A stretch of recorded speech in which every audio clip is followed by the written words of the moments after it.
2, 1. 7 things you probably didn't know you need to know. I'm Jamie East, and this is the Smart 7. Good morning, everybody. It's Tuesday, the 22nd of February, and it's World Yoga Day. And a big happy birthday to James Blunt, Drew Barrymore, Julie Walters, and Chris Moyles. Monday saw Boris deliver the promised announcement that all COVID restrictions will effectively end this week. That means no more requirement to self-isolate if you test positive.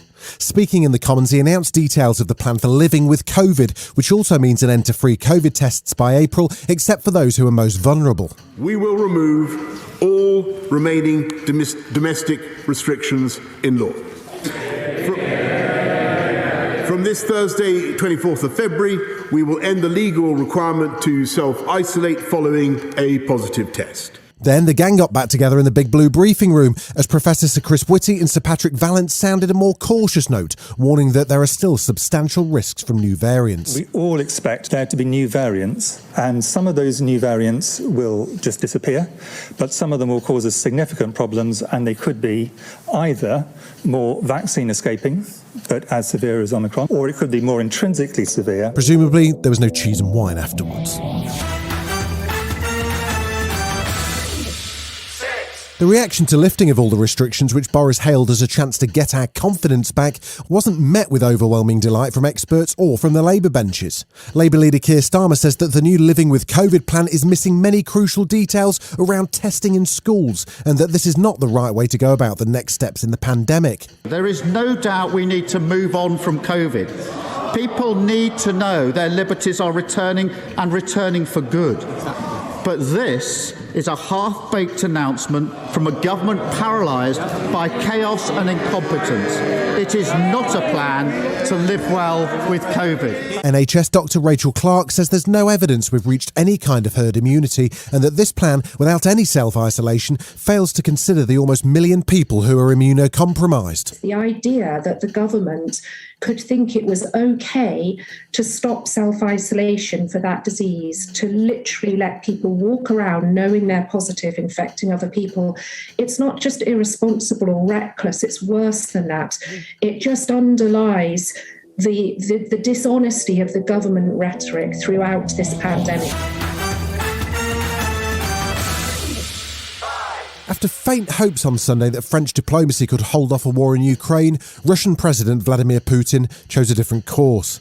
He created an elaborate council meeting, all of which was streamed on YouTube, to discuss the Ukraine issue and heard falsified evidence of Ukrainian encroachment on territories run by Russian separatists. He then gave a lengthy televised speech explaining his personal view of history and declaring that Ukraine is an integral part of Russia and that the two separatist regions of Donetsk and Lugansk needed help and assistance from Russia. In this regard, I deem it necessary to make a decision that should have been made a long time ago, to immediately recognize the independence and sovereignty of Donetsk People's Republic and Lugansk People's Republic. There followed a carefully choreographed signing of declarations with the two Russian puppet leaders, all of which is a breach of international law. Russian propaganda outfit Russia Today showed footage they claimed to be celebratory fireworks over Donetsk. Almost immediately, Russian peacekeeping troops began rolling into the two new independent states. International reaction to Putin's declaration and effective annexation of two more parts of Ukraine was swift. Sanctions were announced by Joe Biden, prohibiting Americans from doing any business in the breakaway regions, with a wider range of sanctions ready to follow. The EU, Australia and other Western allies also promised action as the Ukrainian President Volodymyr Zelensky addressed the nation and said they are not afraid. It's expected the UK will announce sanctions on Tuesday, with Boris interrupting the COVID press conference to respond to the Putin move. This is plainly in breach of international law. It's a flagrant violation of the sovereignty and integrity of the Ukraine. It is a repudiation of the Minsk process and the Minsk agreements, and I think it's a very ill omen and a very dark sign. Still to come on the Smart 7, Chelsea's star strikers breaking the wrong kind of records, and Andrew Garfield really knows how to network. Right after this. Welcome back.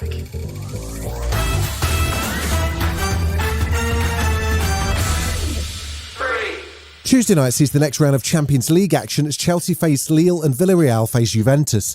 The spotlight's well and truly on Chelsea's £97 million striker Romelu Lukaku, who broke an unfortunate Premier League record at the weekend. He only touched the ball 7 times during their game with Crystal Palace. He did score twice in Chelsea's winning Club World Cup game earlier this month, and manager Thomas Tuchel says the club will support him. If they struggle a bit in self-confidence, if they struggle a little bit to find the space and to get involved against a good defensive side, it can be like this, and this is of course not what we want, and of course not what Romelu wants, but it's also not like it's not the time to laugh about him and make jokes about him. He is in the spotlight, of course, and we will protect him because he's our player.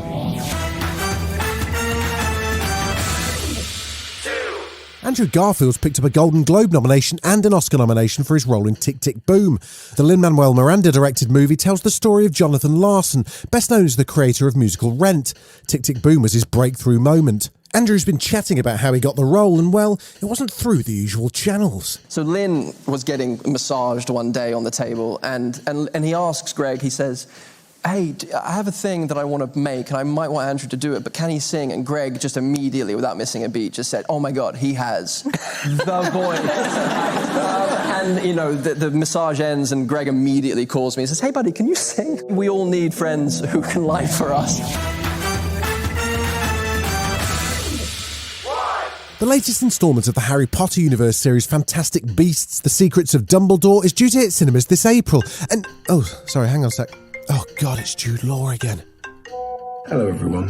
What a privilege it is to play Albus Dumbledore. Yeah mate, I was just mentioning the trailer. Well, this Thursday, February 24th, a new trailer of Fantastic Beasts: The Secrets of Dumbledore will be released. Yeah, I just said, look, we're literally about to mention it. Don't go on about the competition thing though, please. Let us have all your favourite cosplay, tattoos and quotes. Bask in everything Albus Dumbledore, this wonderful character that we've all come to love. All right, mate. Cheers, thanks. God, I need to block his number. This has been The Smart 7. Wherever you're listening, do us a favour and hit the follow button. We'll be back tomorrow at 7 a.m. Have a great day. Written, produced and published by Daft Doris.